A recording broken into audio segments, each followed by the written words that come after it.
Hi, welcome to another Friday on Conversations with Amma. If this is your first time pressing play, my name is Amma, and on here we talk about abuse, tips, details, help victims sift through the confusion, mess that domestic abuse is. And so I would like to say hello, welcome, and thank you for pressing play. Join me today whilst we talk about how abuse affects children. Yes, it does. Let's talk about it and let's talk how. So, to those who say, stay for the kids, how will it affect the children? You should do this for the children. I mean, if there's anything that you should do is to leave because of the children, because you would have learned how to endure up until the point where you either go crazy, you end up dead, you get an autoimmune, you get sick, mental illness or physical illness as a result of the abuse, because you probably would have given up on yourself. But for the sake of the kids, I'm here to let you know and understand that domestic abuse in the home affects children, and it is child abuse. We don't want to talk about it, but that's what it is. So let's talk why and how.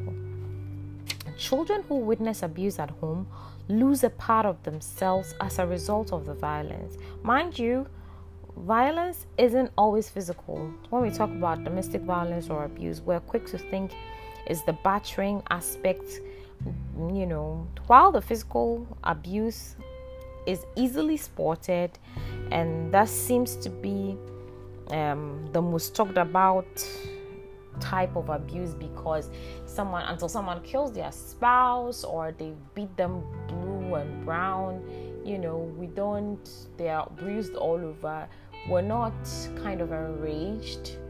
But the other forms of abuse, they batter the soul, they batter the spirit, they batter the mind, they batter the brain, they batter the human that is within the physical body, and they are broken, lost, feeling the shame, the guilt, and carrying the pain. So let's make that distinction, right? So we're quick to think that, it must be physical, but nope, it's not. While non-physical violence also exists, abuse and harassment, saying you harm a person mentally and it's like you are harming them mentally, emotionally, and psychologically. Now, these are all forms of non-physical violence. Stalking, following your spouse up and down, or hiring people to follow them because you want to catch them in an act from whatever perceived ideas you have. You want to catch them in an act,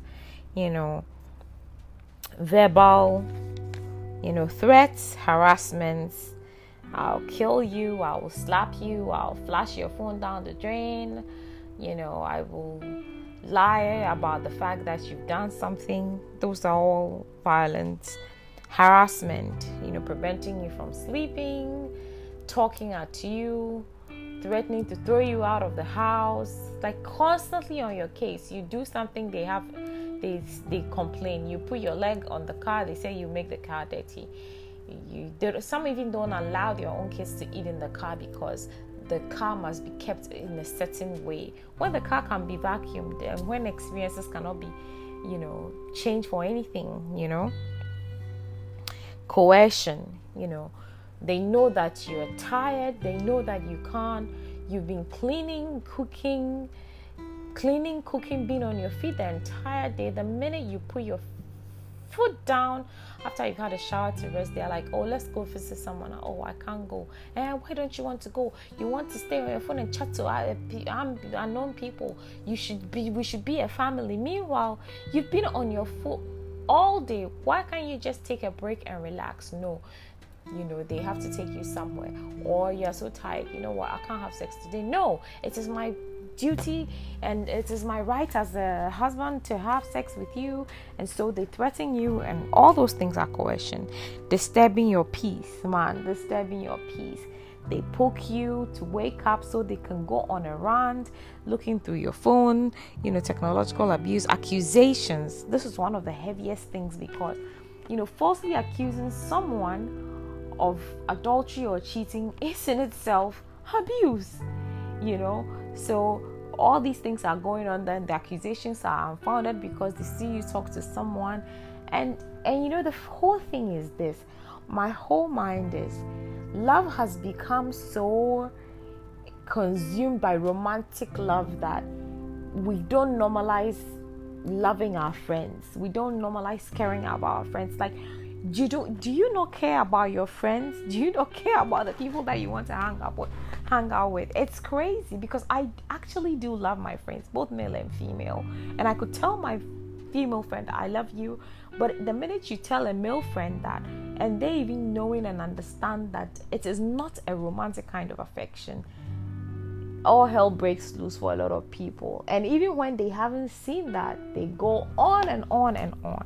So disturbing your peace, spying on you on your phone, destroying your property, or throwing your stuff out, all those things are forms of violence, right?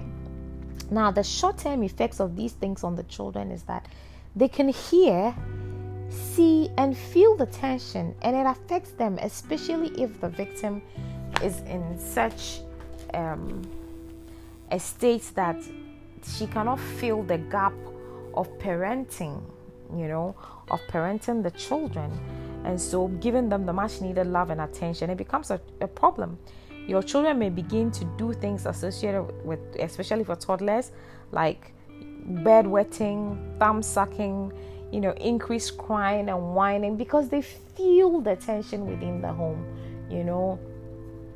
clinging on to you when you drop them off at school because they are afraid, and all kinds of things. They may have sleep problems, either a difficulty in sleeping or oversleeping. Some show signs of fear and anxiety. Older children, maybe between when they are not toddlers, they may feel guilty and blame themselves. It hurts children's self-esteem. They will feel like they need to do something about it, and it affects them mentally, socially. It affects their grades. It affects how they relate to other people, and this will affect them in school. They get social anxiety as a result of all that is happening, and find it difficult to even sometimes make friends or integrate into the school system. So teenagers may act up by getting into fights, substance abuse, experiments with sex, etc. So this is why, as a mother who's in an abusive home, you need to draw your children close to you, because it is important to let them know that this is not normal. This is not what a home or a family unit should be like. So love is important. When a survivor leaves, it is also important to have the children go through therapy. I can't overemphasize this enough. Don't take your children out and leave them to figure out the things on themselves, on their own. They need the therapy. Do it once, do it, consistently after some time until they're able to figure out themselves and do the things that they need to do. Now, bear in mind that a boy who sees his mother being abused is most likely to abuse his spouse as an adult, and a female who sees her father abuse her mother is most likely to fall into an abusive situation. So whilst you might think that, they are blind to everything, you're actually setting them up to fail by still allowing the situation to persist. So it's important that you take steps or take action to remedy the kind of mindset that, and it's become subconscious because they bury everything that's happening and they try to thrive. But trust me, if the work is not done to uproot all those seeds sown, it will become a problem for them in the future. So Whilst each child responds differently to the abuse, trauma, depending on the temperament that the child has. Some are resilient, so they strive, they try. Some are sensitive, and so recovering from abuse as a child is dependent on a good support system, good relationships with trusted adults, helping them to develop high self-esteem. It is important to help them regain their confidence in themselves and to encourage them to have healthy friendships.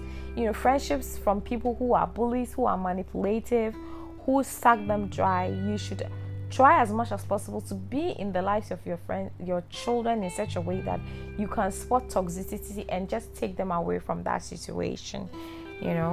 So you can help them do this by telling them that they, helping them feel safe, which is taking them out of the abusive situation. Like, don't leave them in that environment. Explain the importance of healthy relationships to them. Point out unhealthy relationships.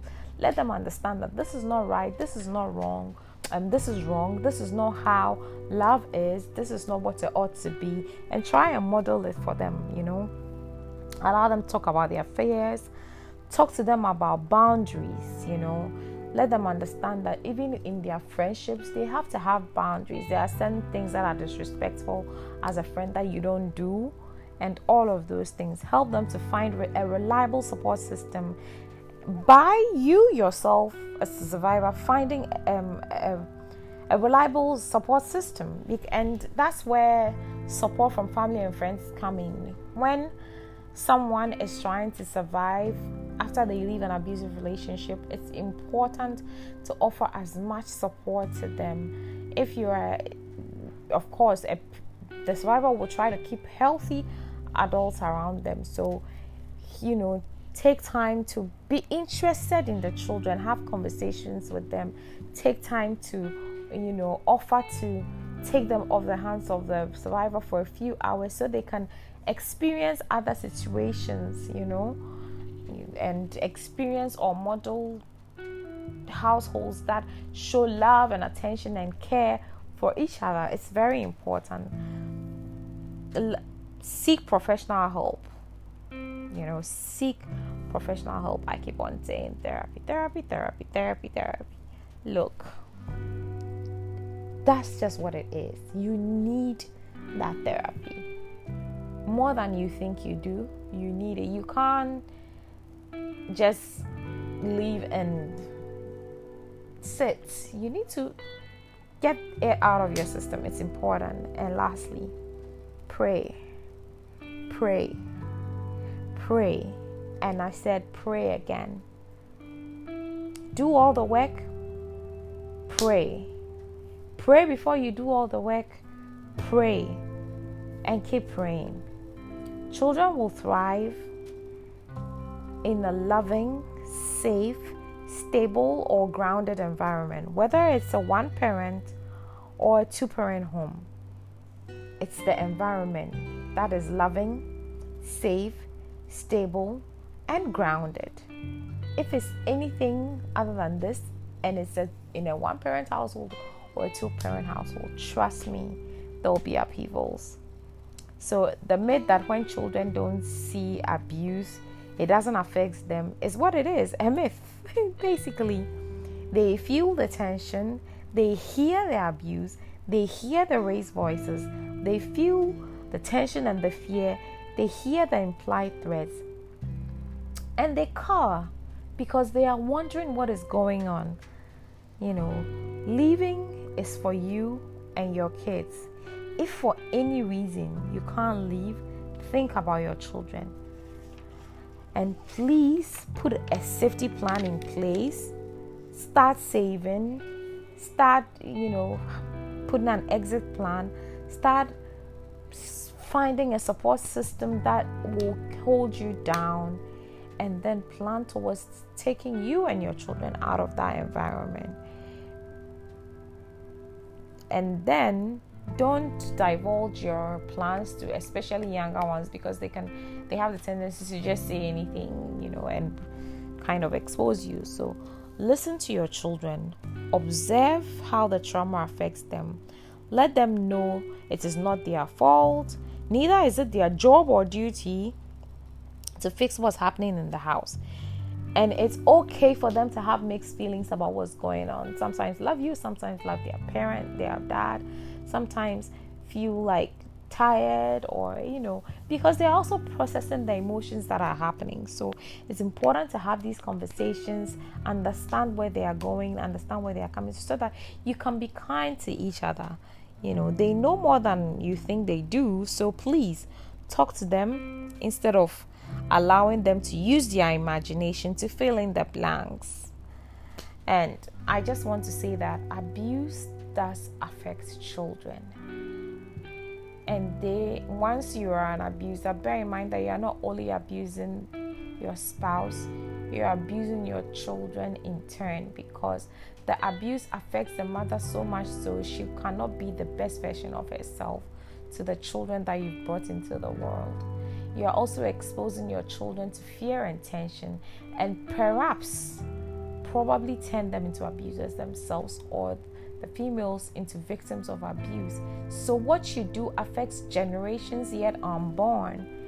If somebody does not take it upon themselves to become a generation healer and to break whatever patterns that have formed in the family as a result of learned behavior, subconscious behavior, and studied behavior, it is important to do it for yourself and your children, because domestic violence does affect them and puts them in a place of unrest, uncertainty, and just weariness. So please, next time, don't tell someone do it for the kids, because the reason why they have to leave is because of the kids. I'm glad that you joined me once again this Friday. Thank you for always hanging out with me. It's been Amar, it's been Erifa, it's been Tinkerbell, whichever one you know me by. I love you. Take care of yourself, and definitely we'll talk next week. Do remember to share the podcast with others. I see so many of you sharing it. Sometimes when I even schedule it to go, or by the time that I come and see if it's actually posted, a couple of you would have already listened already, and it warms my heart that you find it worthy of listening. You find that there's something in it for you to hear and just kind of educate each other and encourage each other. I see the messages, I hear the voice notes, and I listen to all of them. Sometimes I can't reply to all of them. I try to reach out to a lot of you, or everyone, and I am so grateful to you guys. It's been an amazing ride, and we're here for the long haul. So we'll definitely talk next week, and take care of yourself. As always, this has been Amma. Stay blessed.